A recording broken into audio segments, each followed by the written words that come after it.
Hi guys, welcome back. In this video, we're going to be solving the case study from the Specimen paper 2023, paper 2. Now, before we move on to the case study solution, I want you to all to pause this video, read the case study question yourself carefully, and then get back to the video. The link of the case study question is in the description. Now guys, for optimum results, I would also advise you to open the case study question on probably some another device while you are listening and watching this video, okay?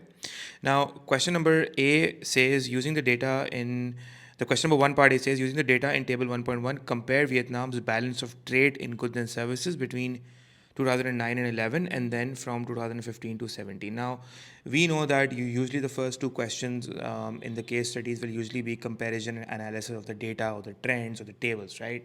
So do expect these sort of questions to come in the exam. Now, first of all, we know what balance of trade is. Balance of trade is a core component of your current account, because current account balance, whether the current account would be in a deficit or a surplus, is primarily dependent on whether the trade balance will be in a surplus or a deficit. So balance of trade is all about, it's a difference between your inflows and outflows from your export revenues versus your import expenditures. Now, as far as the balance of trade is concerned, we can clearly see that Vietnam's trade balance over the years have improved. You can see that 2009 to 2011, if we want to analyze this, we can see the deficit has gone down, and from 2015 to 2017, the surplus has gone up.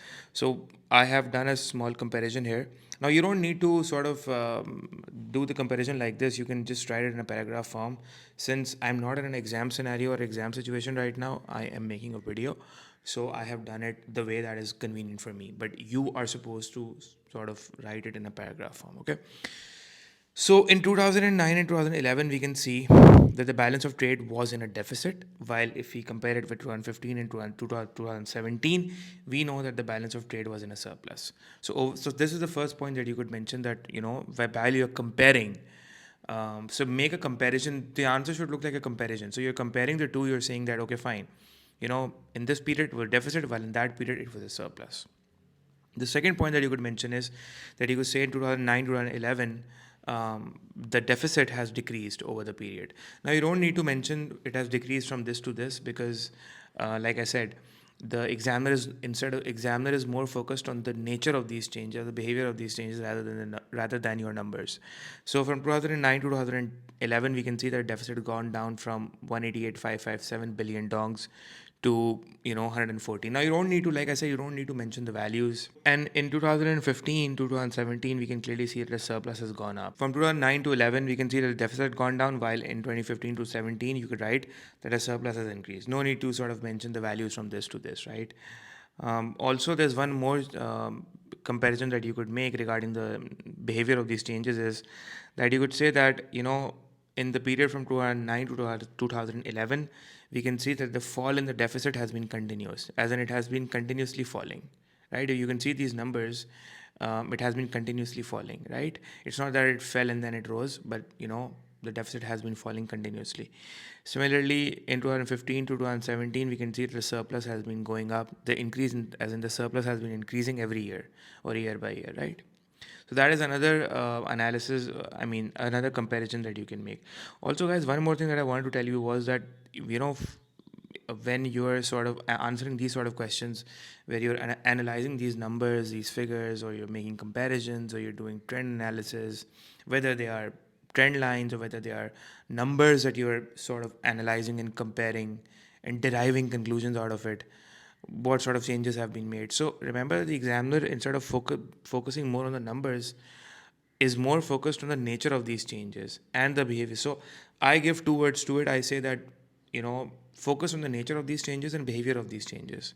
For example, like I said, the deficit has decreased over the period is one way of showing the nature of the behavior of these changes, while the surplus has increased. And then I also mentioned about the fact that a deficit, has the decline has been continuous, while the increase has been continuous. That is another way of showing the nature of the behavior of these changes, right? Now, B part one of the question says that explain the relationship you would expect, okay, between the annual change in the balance of trade in goods and services and the annual change in real GDP. Okay, so the question is referring to what sort of a relationship should we expect between these two, in the sense that if the balance of trade is changing, then how are we supposed to, how would the real GDP growth react to it?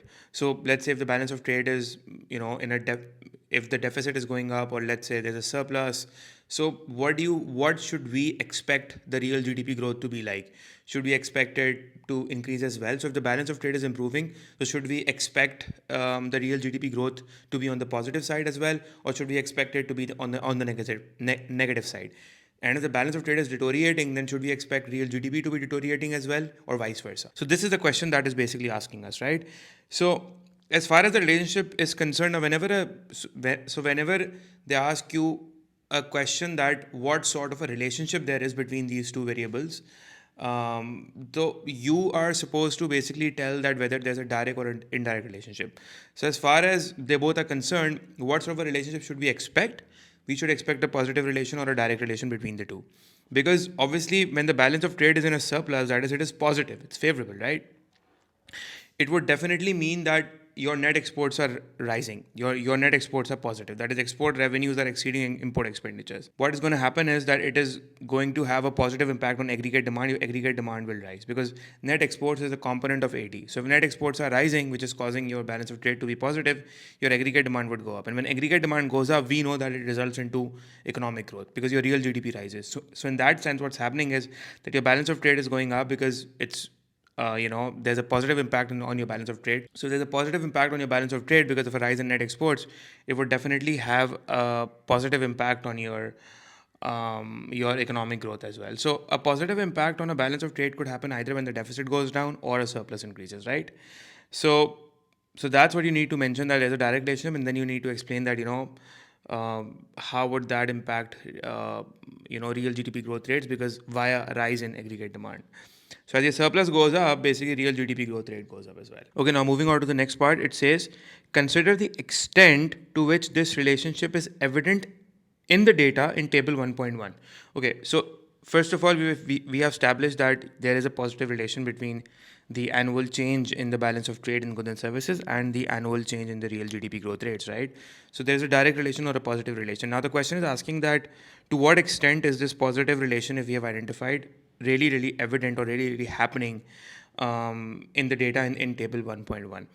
So for a question, basically this question, 1 mark is for the fact that you need to identify that is it evident or not, and if it's evident, then how is it evident? And obviously, because the question is asking us consider the extent, which definitely means that you need to give evaluation.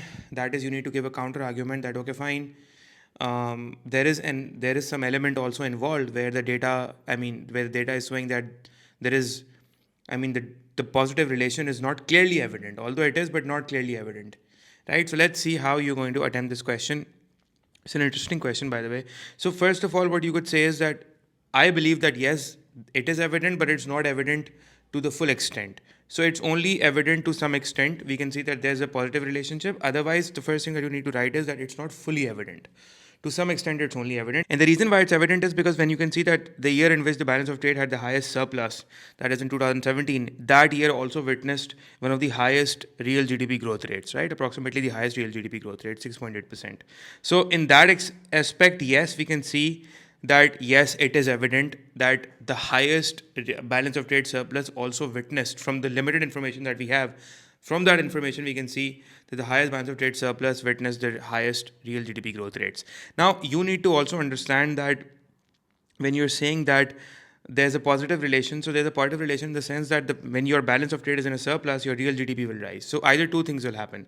When your balance of trade is in a surplus, real GDP will rise via a rise in net exports. And if your surplus is increasing every year, as in, let's say if it was in both the years there was a surplus, but the surplus the next year has gone up. So in that sense, what's going to happen is that your real GDP growth rate will be increasing as well. So in both these situations, it's showing a direct relation. Now, basically, so that's one thing that you need to write. Now, when is it not showing a direct relation? The fact is that if you see, basically, in a period, let's say in the period in 2013, basically, if you see, in 2013, the surplus basically dropped from 113,697, right? It dropped. But the real GDP growth rate still went up, right? Similarly, if you look at let's say 2015, in 2015 as well, the surplus dropped, but the real GDP witnessed the growth rate of 6%. Real GDP started rising From 6%, the real GDP growth rate went up to 6.7%. So there was a, over the year, it was a rise in your real GDP growth rate. So your real GDP growth rate was not falling, right? Because if your surplus is slowing down, if your surplus is shrinking, it means that the aggregate demand must have gone down. So it's representing, and if you say that net exports is a component of AD, then that represents a slowdown in the economy, because AD would definitely, it would have a dampening effect on your AD. So in that extent, we can say that maybe the growth rate will slow down initially, right? But here the growth rate is going up. So in that aspect, it is not evident. We can't really see a positive relation fully from the graph, right? Fully from the table, that relationship is not clearly evident to us. So what I've written is that the surplus fell in 2013 and 15. You don't need to sort of mention the numbers. You can even say that the surplus fell in 2013 and 15, but the growth rates, instead of slowing down, they went up, right? And you could also mention, by the way, and the reason why this is happening, I'll tell you why this has happened, because you also need to understand, first of all, you need to understand, you could also talk about the fact that, if you're saying that there's a positive relation between economic, as in your balance of trade surplus, and your real GDP growth rates, so you could also stress the element of time lags, because you need to understand that time lag, in the sense that, this relationship might be possible to identify. This relationship might happen, but it will take time for the relationship to, show up over the number of years. So maybe if you can see that maybe it's not showing from the period of 2009 up till 2017. So maybe this relationship is not definitely evident as such over the period of, let's say, how many years are these? These are, assuming these are like, approximately 10 years. So probably in the next 10 years, probably in these 10 years, this relationship has not been that evident, but probably might be evident, in the next 10-15 years. So you don't need to write these next 10-15 years. I'm just saying that the fact that you write down the word time lag would stress enough that, this relationship right now is not really evident from the table. Maybe because there are time lags involved. Maybe in the future, over the number of years, this relationship might be clearly evident, because right now it's not entirely evident. It's not that every year when the surplus is going up, your real GDP growth rate is going up as well. Ideally, if the relationship is direct, then if the surplus is going up, the real GDP growth rate should go up as well. And if the surplus is going down, the real GDP growth rate should go down as well, right? That's how it should work. Now, and the second thing is that you can sort of tell is that why is this happening? Why in 2013 and 2015 your balance of trade your balance of trade surplus went down, but your real GDP growth rate went up? You could also argue the fact that some variables are basically uncertain. You need to write this down, as I say, that certain variables are basically uncertain. So and because of that, certain, having a clear or direct relation might not be witnessed in the table, because you need to understand that when you're saying that as your balance of trade is going up and your real GDP is going up, or your surplus is increasing, and then your real GDP growth rate is also increasing, this is happening because of a rise in aggregate demand. But AD has many other expenditures as well. Net export expenditure is not the only component of AD. Consumer expenditure is there as well. Investment spending, government spending is there as well. So maybe you could think, you could think out loud that maybe, okay, fine, net export spending might be falling in 2013 and 15, causing a decline in surplus, but then the real GDP growth rates might be going up, maybe because other variables might be positive. They might be increasing, which might be increasing AD by a larger percentage, right? And that's why your real GDP growth rates are rising. So, but how do you need to put this forward in the exam? You need to say that, the relationship is not quite clearly evident. The direct relationship is not quite clearly evident, although we expected it to be, but it's not. We did expect, but it's not, because certain variables are uncertain about. We don't really know. We don't have enough information to clearly, deep dive into what is the reason behind the relationship not being clearly evident, because certain variables are uncertain for us, right? Also, you could mention, like I said, about the fact that time lag. Okay, fine. That direct relationship, because economic theory suggests that yes, there should be a direct relation. Because as net export spending is going up, real GDP should go up. Or if the surplus is going up, if the rate at which the surplus is going up, then real GDP rate should go up as well. That's what economic theory suggests us. But then, okay, fine, if it suggests us, then probably this might not happen right now. Maybe for a country like Vietnam, it may take the next 10, 15 more years for that. So you could mention time lag over there as well. Right? So this is all what the question was asking you, that consider to the extent to which this relationship is evident in the data in table 1.1. Also remember that, the examiner is not pretty much concerned about what values you are writing. I mean, the values are written in the table. The examiner doesn't want you to, just pick up these values and throw it in the paragraph. That's not what the examiner wants. The examiner wants to know the nature and the behavior of the relationship. Have you identified the nature or the behavior of the relationship? And that is exactly where you'll get the marks, okay? Okay, so the next question, part C, says, using information that is provided, explain one supply side reason why Vietnam has experienced spectacular economic growth. Okay, so basically in the case they have given various reasons why economic growth has occurred, and they are sort of talking about what reasons out of those reasons, what has been the supply side reason. Now we know that a few reasons have been given. First of all, rising export revenue is one reason. Then they talk about the fact that Vietnam has invested heavily in its human capital and physical capital. That is rise in capital stock, both human capital stock and physical capital stock. The investment in physical capital stock has been made in the form of infrastructure. That also includes cheap access to the internet, right? Now, the third reason they've given is basically trade liberalization. Now, out of these three policies, rising export revenue is basically a demand side measure, because that is increasing, that is going to increase aggregate demand, and a rise in aggregate demand will result into actual growth. So if AD goes up, it results into actual growth, right? But a rise in infrastructure and investment in infrastructure and trade liberalization would basically result in potential growth, because your LRAS will go up, right? So it would cause potential growth. Now, both these growths, actual growth and potential growth, both are different types of economic growth. One causes real GDP to go up, and the other causes your potential growth, as in your your productive capacity to sort of go up. Okay, so as far as supply side policies are concerned, we know supply side policies are designed to increase. So don't a lot of students give the answer by saying supply side policies are policies that increase aggregate supply. Now that is the wrong approach to define supply side policies. The right way, or a better way you could say, is that supply side policies are those policies that are designed to increase the productive capacity by shifting LRAS to the right, because that is the objective of supply side policy. Now, like I said, three policies are given: rising export revenues, demand side policies. So you could talk about investment in human and physical capital, that is infrastructure. Now, this is basically an interventionist supply side policies, right?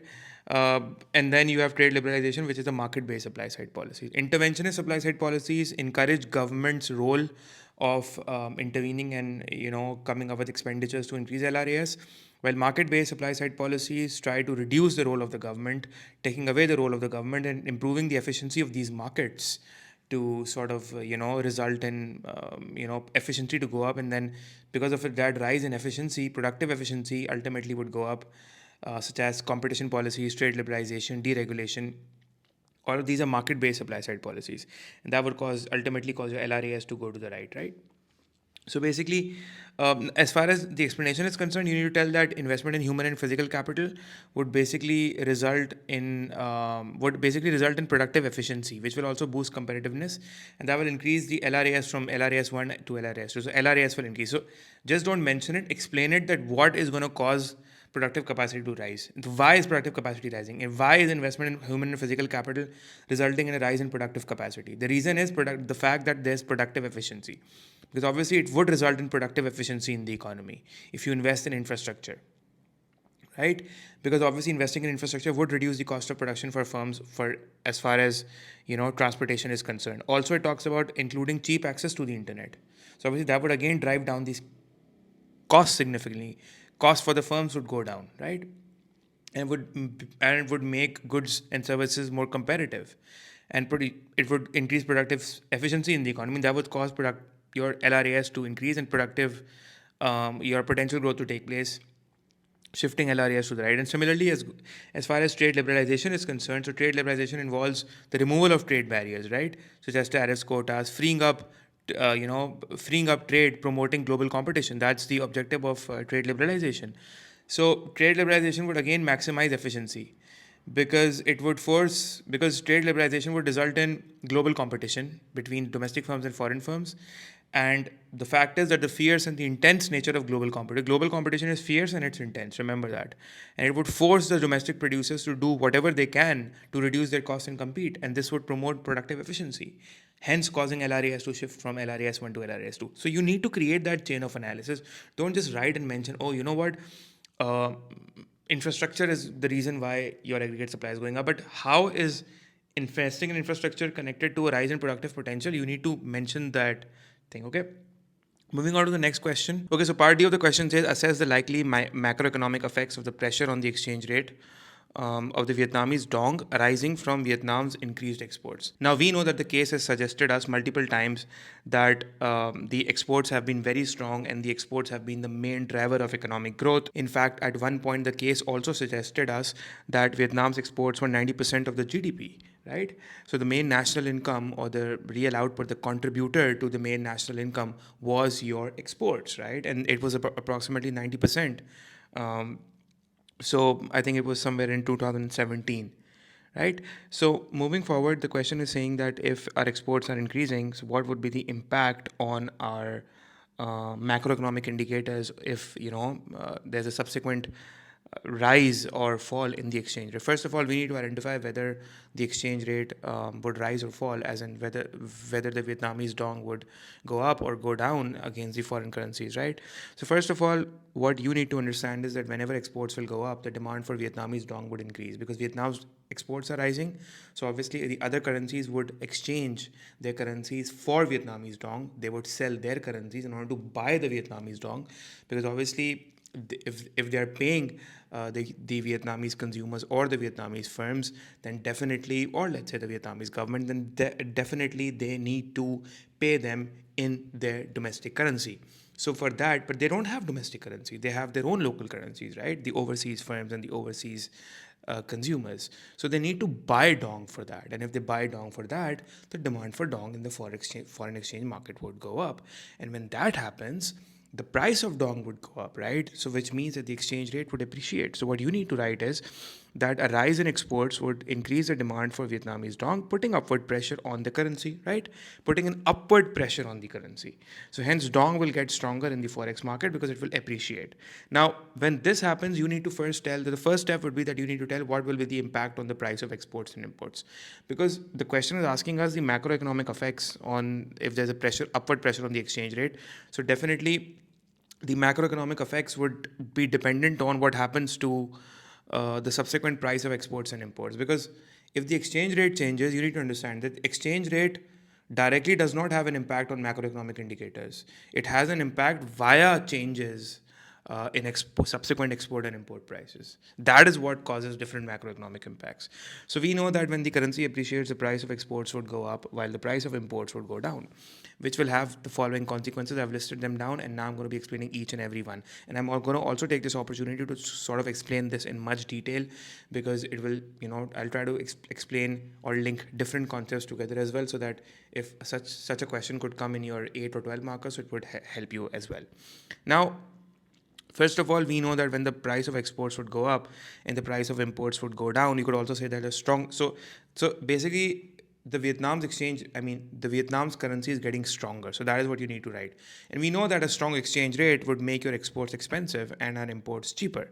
And the second thing that the second line that you need to write is that you can say that economic theory suggests us. Now that is one way of writing in the exam, because I personally like this style of writing, where I usually, because when I'm analyzing something and when I'm correcting the chain of events, I usually tell my students to write it this way, that economic theory basically suggests us that we know that demand for imports and therefore the expenditure of imports will increase, because as the price of imports is going down, the quantity demanded for imports would go up.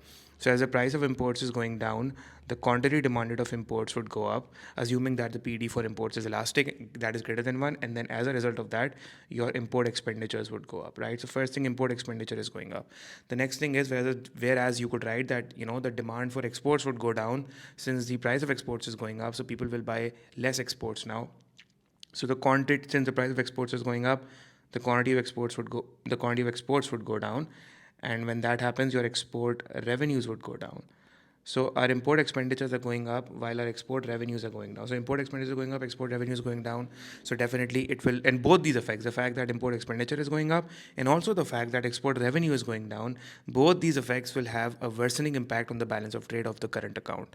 And it will basically either increase the current account deficit or it will reduce the surplus. Right, so you need to understand this. Either they will increase the current account deficit or reduce the surplus. So when you say that the balance of trade deteriorates, two things could happen: either the subsequently your current account deficit will worsen, or it was going to reduce the surplus on the current account, because balance of trade is the main determinant of whether the current account on overall will be in a deficit or a surplus. So that's the first macroeconomic impact that you need to write. Also, I'm going to be drawing the diagram here that you need to draw, because basically what's happening here is that as your import expenditures go up and export revenues go down, so basically x minus m in the AD equation, the x minus m in the AD equation goes down. So your basically net exports go down because of a fall in exports and a rise in imports, right? And when net exports go down, what happens is that since it's a component of AD, your AD goes down.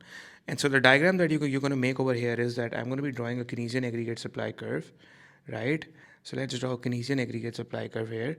And let's say if this is let's assume that you were somewhere around over here, 81, right? And if this is 81 and let's say you were on Y1, so your AD goes down from 81 to let's say 82, and now your real GDP goes down from Y1 to Y2. So the first impact that you're going to be facing is that, first of all, so basically, like I said, what are the different macroeconomic impacts? First of all, the first macroeconomic impact is that it causes a decline in your net exports, and that causes a current account deficit. But then the fact that it declines on net exports, that causes a subsequent impact on your aggregate demand, right? Since it's a component of AD. So the AD, your aggregate demand goes down, it decreases your aggregate demand, and that causes your price level to go down. So basically, slowly and gradually, I'm going to be taking it one step at a time. So first of all, this is a diagram that you need to draw.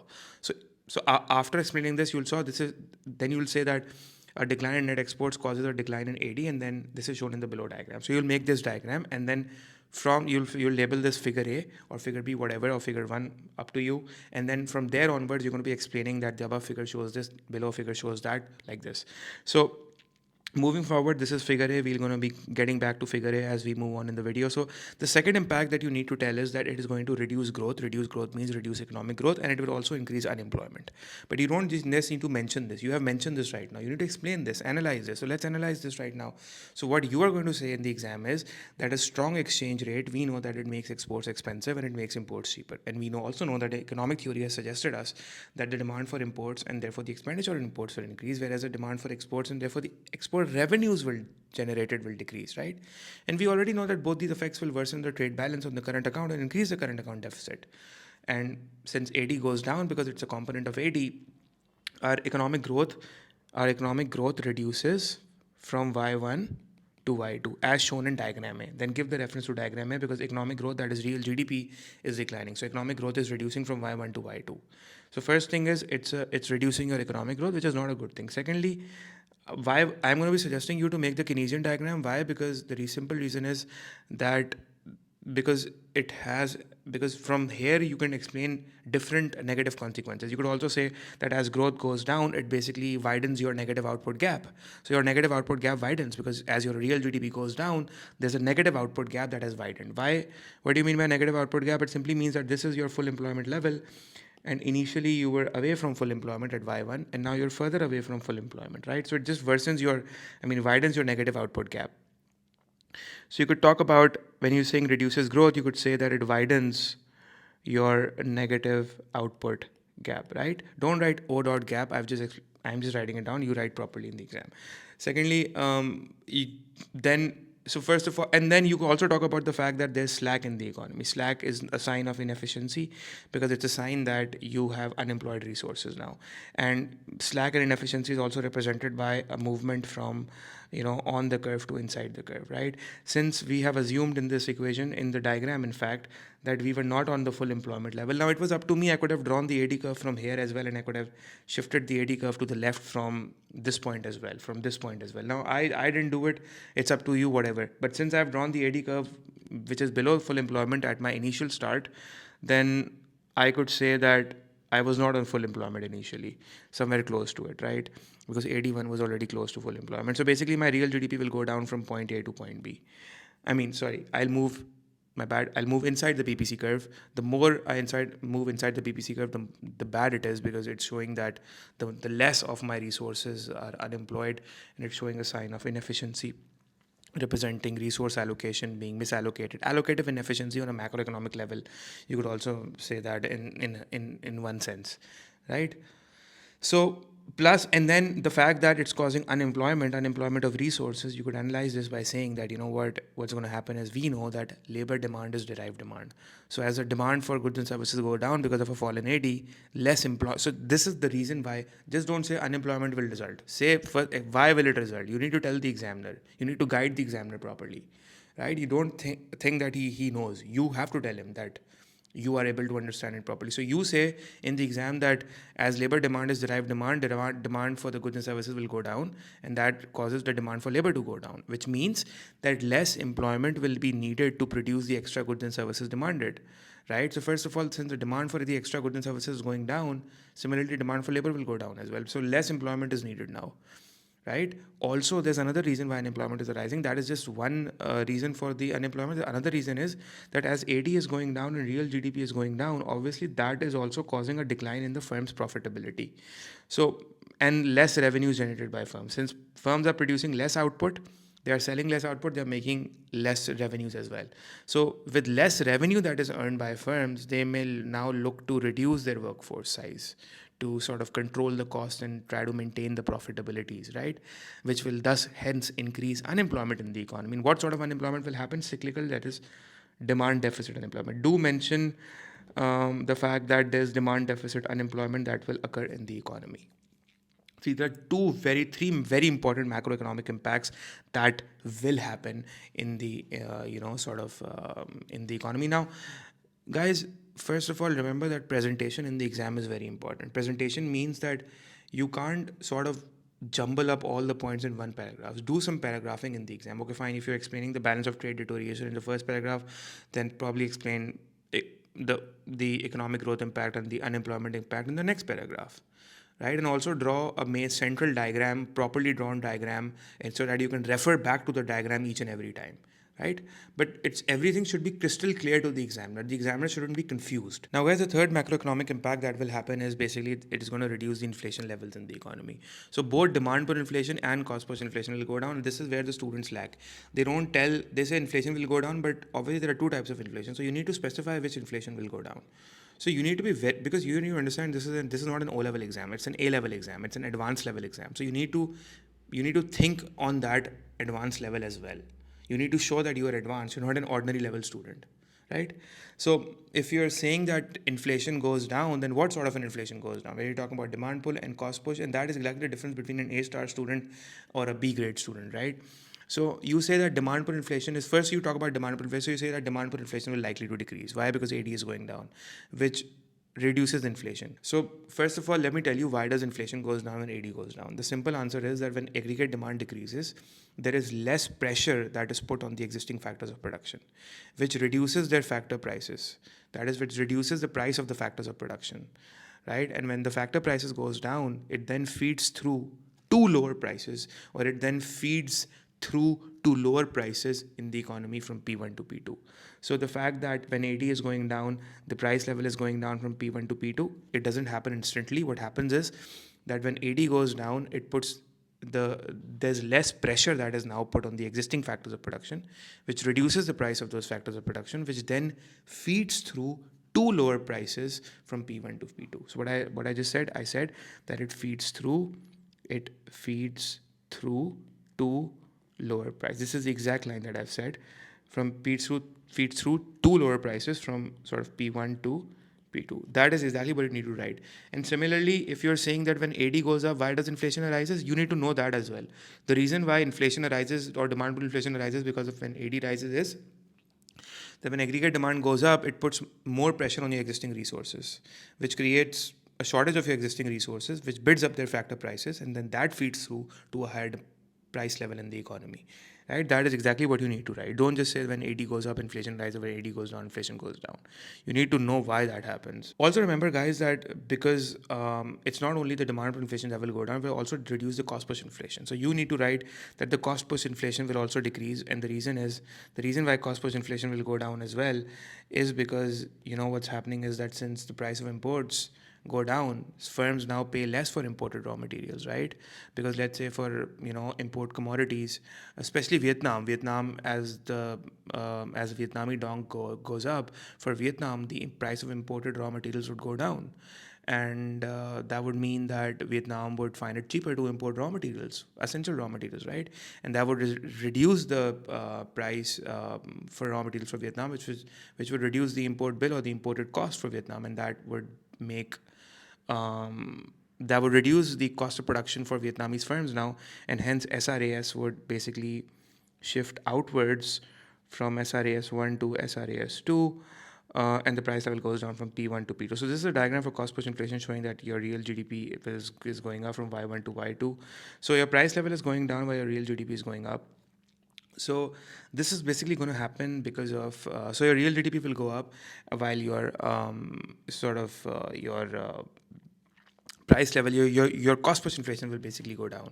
So therefore, what you're going to write is that since cost push inflation decreases because now firms are paying less, the Vietnamese firms are paying less for imported raw material, which have become cheaper. Why? Because the currency has become stronger, the dong has become stronger.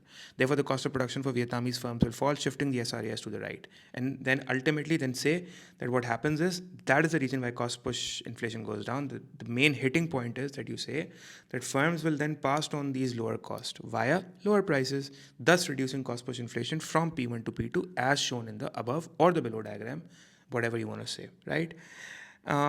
However, you could also argue in the exam that although a fall in aggregate demand is putting a downward pressure or a negative pressure on your real GDP from the demand side, but on the supply end, your real GDP is going up because of a fall in cost of production. So we can't really right now comment that whether overall real GDP will decrease or increase, because we don't really know that whether the demand whether the decrease in AD offsets the rise in SRAS, or whether the rise in SRAS offsets the decrease in AD. That is uncertain to us, and we don't even need to comment on that. But just letting you know, because you need to know this angle as well. However, you don't need to mention this angle. So your cost push inflation goes down, right? Then another thing that is very important is what's going to happen is that you need to also understand that when Vietnamese dong would appreciate, what's going to happen is that since, and also by the way, we know that Vietnam has been trying to increase trade liberalization and removing trade barriers and all of that. This is also mentioned in the case study as well.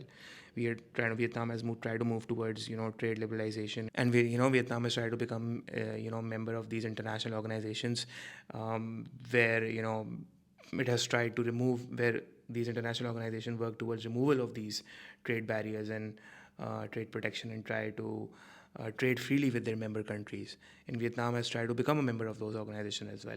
So we know that this will also put a pressure on Vietnam's domestic industries. But right now, what we're going to be talking about is that when exchange rate will appreciate and the Vietnamese dong gets stronger, it basically reduces the price of it basically increases the price of exports, basically.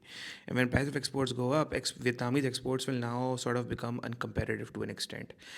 And but if they become uncompetitive, we have said that quantity demanded for exports would go down, which will reduce export revenue.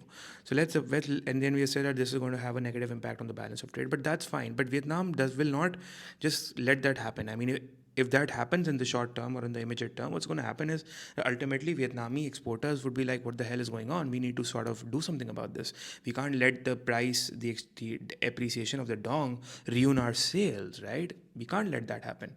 So exporters will now be forced, to improve the competitiveness. The Vietnamese exporters will now be forced to improve the competitiveness of their goods and services in order to maintain a strong export sales and revenue. So the fact that there's a drive to increase competitiveness stems from the fact that as the dong goes up and export revenues go down, then it puts pressure on Vietnamese exporters. They're now basically forced. They have no other option. They have no way out. So it's a do or die situation. So Vietnamese exporters are now forced to improve competitiveness of their goods and services so that they can maintain strong sales, export sales, and revenue. And what would they do to improve their competitiveness? This could include, let's say, you could write in the exam implementing training programs, maybe boosting staff productivity, maybe trying to exploit greater economies of scale, maybe negotiating better deals with raw material suppliers, and maybe investing in new capital, investing in research and development. And all of this would reduce the cost of production. So, and what was going to ultimately happen is, although you can say that this is good for the individual firm as well, for the exporting firms this is good, this is very good for the exporting firms, because it will drive down their cost of production. And the artificial competitive disadvantage that they have gotten right now, listen to this very carefully, all of you, all my people on YouTube who listen to this video, listen to this very carefully, what I'm going to be saying next. Okay, the artificial the artificial disadvantage in terms of competitiveness that has resulted from the Vietnamese dong, resulting into a rise in the price of exports, because exports have become artificially uncompetitive. They weren't uncompetitive, they become artificially uncompetitive just because of the currency appreciation. So now Vietnam has to sort of reduce the cost further to offset that. So since Vietnamese firms try to invest in research and development and try to exploit greater economies of scale and boost staff productivity, etc., that is definitely going to reduce their cost of production, which will definitely, improve the export competitiveness of the goods and services, and hence sort of to some extent try to offset the uncompetitive exports that they have, that has become right now for Vietnam due to a rise in the price of unfairly, basically this is an unfair cost to them, unfair, what should I say, unfair thing to them that, I don't have a better word right now, unfair thing to them that because of the appreciation, exports have become artificially uncompetitive. But if they're forced to improve themselves, so this can sort of offset that to an extent. But that is for the individual firm. But there are greater advantages of this, forcing themselves to be more competitive on a larger front. If let's assume that all the exporters do that, what's going to happen if what I am saying is that this is good for the individual firm, we know that. But if such activity spreads across the economy, just imagine if such activity spreads across the Vietnamese economy, then both short-term and long-term growth will be promoted. Because we know that implementation of training programs, staff productivity, exploiting greater economies of scale, all of this will not only investing in new capital. New capital is a component of new capital is investment expenditure, and investment is a component of AD. So AD will go up, right? In the short term, AD will go up, and in the long run, LRAS will go up. So it will result in both short term growth, which is actual growth, as well as long term growth, which is potential growth. Now, since it's a 6-mark question, you don't need to make the diagram. If it was a 12-marker, definitely I would have said that definitely go for the diagram, make the diagram. So what I'm saying is that both short-term and long-term growth can be promoted because of a rise in AD and LRAS, since, as a result of what's going to happen is that as a result of in persistent rise in net exports and competitiveness improvements. So all of this would definitely give a competitive edge to the Vietnamese exporting firms who will be forced to do that. And as a nation as well, the LRAS will grow, and as a nation as well, the AD will grow, which will boost economic growth, short term and long term, and it will also improve the profitability of the Vietnamese firms as well. And as a result, you could say that right, so it will definitely result into more growth. Also, the fact that over here initially I mentioned that since the BOT deteriorates and net exports go down, and net exports is a component of AD, so AD goes down and then growth reduces. I said that growth reduces here, so you could focus more on because if the growth is going down, then you could focus on the fact that profitability for firms will go down as well, and maybe government will also collect less tax revenues, probably end up into a budget deficit, subsequently ending up into some sort of financing for the budget deficit in terms of issuing bonds. The Vietnamese government might have to issue bonds, and then that would increase the Vietnam's maybe debt. So, and then tax revenues go down. When tax revenue goes down, we know that less is spent on education, healthcare, infrastructure. So you could Not maybe in a lot of detail, but just you could mention that depending upon how much time do you have in the exam, and it entirely depends upon you. But these 4 points, definitely you are supposed to mention that. So I hope you understood this, and do mention in the comments that you have understood this and you're sort of enjoying the video as well. Now moving on to the next question. Okay guys, so part E of the question says, assess whether Vietnam's economic miracle is likely to persist over the next few years. Now, first of all, remember that when the question says discuss whether, assess whether, to what extent, these are discuss questions and they require you to evaluate, right? They require you to give a counter narrative as well. So the question is saying that assess whether Vietnam's economic miracle that they have talked about in the case study is likely to persist over the next few years. Will it sustain? Will it continue? Or is it likely to sort of, end in a few years, or maybe economic growth is expected to reduce in a few years or slow down, right? That is what the question is asking us. Now, the case study has given us a few hints and we're going to be moving on to that. Now, first of all, before I move on to this question, there's something I need to tell you that the word economic miracle, don't think that in the case study is just mentioned like that out of nowhere. Economic miracle is a term, but it is used informally. Remember that in economics, economic miracle is used informally to denote spectacular sort of economic growth and development. So when you talk about when you talk about spectacular growth or rapid economic growth and development, so that is an informal term that is used to denote that, right? And that is exactly what has happened in Vietnam, because it says that 30 years ago it was one of the poorest countries, and now it talks about in the first paragraph, then it sort of talks about that how Vietnam sort of economic and political reforms has been responsible for a rapid increase in real GDP, right? So now coming back to the question, it says that whether it is going likely to persist. So first of all, for a question like this, because in the case study itself, there are certain reasons that are given that sort of denote that yes, it can persist, but then certain reasons are given which shows that it may not persist. Now we don't know, right? We don't know what is going to happen in the next few years. So you sort of take an opinion on the grounds that you can write this, that it is sort of difficult to comment with certainty, because you can't write in the exam that economic miracle will persist, because on what grounds? You don't have specific fixed objective grounds to back that up, because in the same case study certain points are mentioned that are against this argument as well. So you could say that it is difficult to comment that with certainty whether the economic miracle will persist over the next few years or not, because it is difficult. With certainty it is difficult, you can say that, because for a country like Vietnam, it is experiencing both factors, that is factors that are favoring the fact that it will persist, and then not favoring the fact that it will persist. So it is experiencing both factors that can and cannot cause this miracle to sustain itself over the long term, right?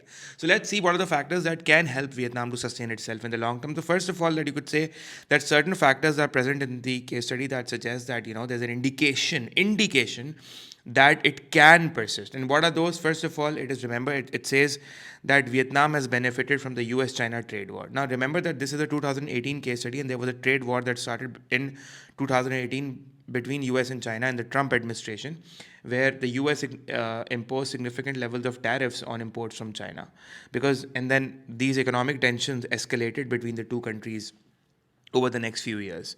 And still, the trade war has not ended, even with Biden's administration. The duties that the Trump administration had imposed, they have not been removed. Those duties still persist. So, but then how did Vietnam benefited from it? Because Vietnam was producing substitutes that China could produce, and Vietnam was producing it quite well, as in, because Vietnam had the same comparative advantage that China had, and that is exactly what the case study mentions. So Vietnam took advantage of this, right? And and it started exporting to US markets, because definitely when USA will impose tariffs on China, it will make Chinese goods expensive, Chinese imports expensive to the US. So definitely US consumers and firms would want to look at other areas, right? And I mean, that are relatively selling cheaper products and that are equally good in terms of quality as that of China, right? And the case study mentions that Vietnam was known as China plus one, because it had the same comparative advantage as that to China, right? So you could sort of mention that. And remember that a lot of countries did benefit from the US-China trade war, although many countries did not, but some did. Because what happened was that because of the US-China trade war, some benefited because of increased manufacturing, as production was basically shifted to them. So production was shifted away from China to other countries that were actually benefiting. So some countries did actually benefit from increased manufacturing. So those countries started manufacturing more because of the shift in the production to those countries away from China, right? Basically, and how will this cause Vietnam's growth to sustain itself over the long term, or the miracle to sustain itself in the long term? Because the US China trade war has been significant. It's not a small thing, right? It has been quite severe. The economic tensions between these two countries have been quite severe. And although the case study has not mentioned the word trade war, but I know that, and being economic student, you should also know. Because I mean, the US China trade war had significant implications on other macroeconomic indicators for a lot of countries, because both US and China are significant economies. They are big economies. And remember, whatever happens in US or whatever happens in China has a spillover effect on other countries as well. So, this about the fact, I would want all my students who are watching, who are listening to this right now, go and search on US-China trade war, because this has macroeconomic implications. And do expect, in the future case studies in your exams as well, that certain references to the US-China trade war could be given in any case study.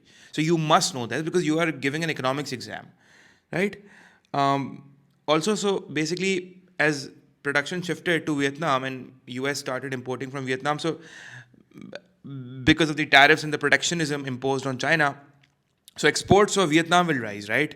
And that will cause aggregate demand, because exports are the component of AD, and that will cause real GDP to go up. So that will cause actual growth in Vietnam. And let's say that if economists and policymakers could predict that yes, this will lead to the growth to sustain itself, because Vietnam is producing more and then exporting to US markets, let's say. And real GDP will cause economic growth to increase. Also remember that it's not only that if exports rise, don't think that if exports rise and real GDP rises, then it ends there. When exports causes real GDP to rise, then real GDP is equal to national income. Remember that. Real GDP and national income are the same thing. So if real GDP goes up, then national income goes up. And if national income goes up, then people will start consuming more as well. So consumption subsequently increases. The subsequent effect of this would be that your consumption would go up, again causing AD to rise. So there's a multiplied rise in real GDP and national income then, right? So, and it will cause, so again, because of the multiplied rise in, because of the subsequent increase in consumption, this process will just keep on happening. The growth process will not stop for Vietnam. That's what we're trying to argue here.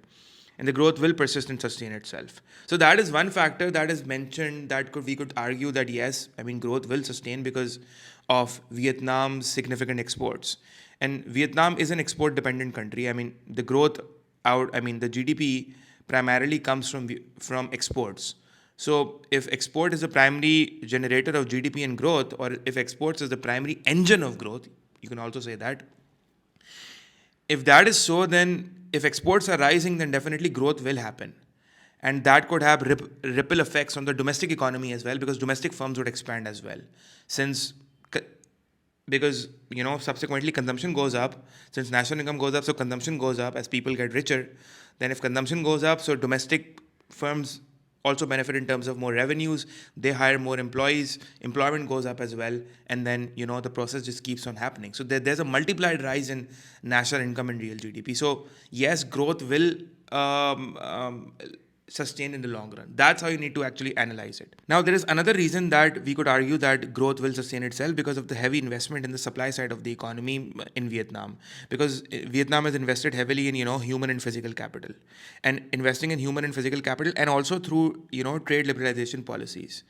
These policies will definitely increase the productive capacity. Now, imagine if the productive potential is increasing, your Vietnam's LRAS and Vietnam's macro PPC is shifting outwards. Shift in macro PPC outwards and LRAS outwards, that's causing productive capacity to rise. It's causing your full employment level of national income to rise. It's causing your YFE to rise. That is your full employment level of national income. If that is going up, then definitely we could argue that economic growth will sustain itself, because your productive potential is going up. So if your capacity or the potential to produce is going up, then Vietnam can sustain growth over the next couple of years. We could argue that. Right? Because obviously trade liberalization has also helped, because of trade liberalization, which simply means removal of trade barriers and encouraging more free trade. Vietnam has joined international organizations, and these international organizations have allowed Vietnam to explore, overseas markets as well. So Vietnam is able to explore other overseas markets of those member countries that are part of those international organizations, such as the TPP, and that is will boost economic growth for Vietnam, and you could argue that it will allow the economic miracle to persist over the long term. So these are two very strong points that you can make. However, that is not always the case, because the question is assess whether, discuss whether, to what extent. You need to evaluate. Evaluation simply means counter narrative. You could say that no, that is not the case. I mean, however, this is not the case, and however, the economic miracle might not persist. Because the reason economic miracle might not persist, that is given in the case study, is that we know that USA is a major trading partner for Vietnam, right? And USA has been given repeated threats of imposing tariffs, simply imposing trade protection. And trade protection imposed and USA is not a small country, USA is a big country. So a tariff imposed by USA on Vietnam could have significant impact on Vietnam's economic growth. Because it will reduce Vietnam's export, which will cause economic growth rates to go down. And don't think that if exports go down, then economic growth will not go down. Or if exports go down, then probably, because because export is not, because for a lot of countries, you need to understand, for a lot of countries, exports is not the only factor contributing to growth. There is consumption expenditure, there's investment expenditure, maybe there's government spending as well that is contributing to growth. But the case study suggests that for Vietnam, 70% of the growth comes from exports, which means that Vietnam is extremely reliant on its export sector, right? So if anything happens to the export sector, if that is shattered, then definitely, it could be, definitely have a negative impact on Vietnam's growth rates, and the economy could, result into an economic downturn. And that is exactly what I've mentioned over here as well, that there's heavy dependence and over reliance on exports. And guys, we've also studied in the chapter of economic growth that growth should be balanced. It should be sort of inclusive. And balanced economic growth would sort of mean that balanced economic growth would mean that, you can write this down, that growth is, coming from all the sectors. It's not the export sector that is responsible for growth, but it's the other sectors as well. Maybe domestic sector as well, right? Maybe the government sector as well, as in government spending as well, maybe investment spending as well. So growth should be balanced instead of just one sector, because in that case, the growth would be imbalanced, and imbalanced growth cannot sustain itself over the long run, right? So basically, Vietnam is at risk. So the economic miracle might not sustain in the long run, or not persist in the long run. And the Vietnam's economy is at risk, because you could say that if, let's say, there's a global recession, or there's a global recession, and global recession also, let's say, include the recession in its major trading partners. So Vietnam's major trading partners, or whatever countries they are, it's not mentioned in the case, but you could write the major trading partners, who are primarily responsible for the significant proportion of the Vietnam's export revenues, and Vietnam is dependent on them for its GDP, employment, and national incomes. If there's a recession in those economies, then the demand for Vietnamese exports would go down, and that would cause a significant decline in real GDP and employment and incomes in Vietnam. It would have a significant recessionary effect, and possibly even Vietnam could end up into a recession as well, because of the significant dependence of the GDP and employment and incomes on exports. So exports go down, it could, the economy of Vietnam could spiral down into a recession. And guys, in the start, you already mentioned that it is difficult to comment with certainty. I would mention it that way. It is difficult to comment with certainty because we don't really know what is going to happen in the next few years. But to the examiner, we could mention both the points and then say, okay, we can't really comment with certainty what's going to happen, because at the moment, USA has not imposed, tariffs as well, and we're all assuming things, right? Although USA has threatened, but it hasn't imposed. If it would have imposed, then there would have been some certainty in this argument, right? Also, we are assuming that there might be a global recession or a recession in the trading partner. So we can't really comment with certainty. You could mention that. So that's it, guys. This is a good case study, good practice question. I hope you enjoyed it as well, as much as I did. So I'll see you all in the next video. Until then, take care.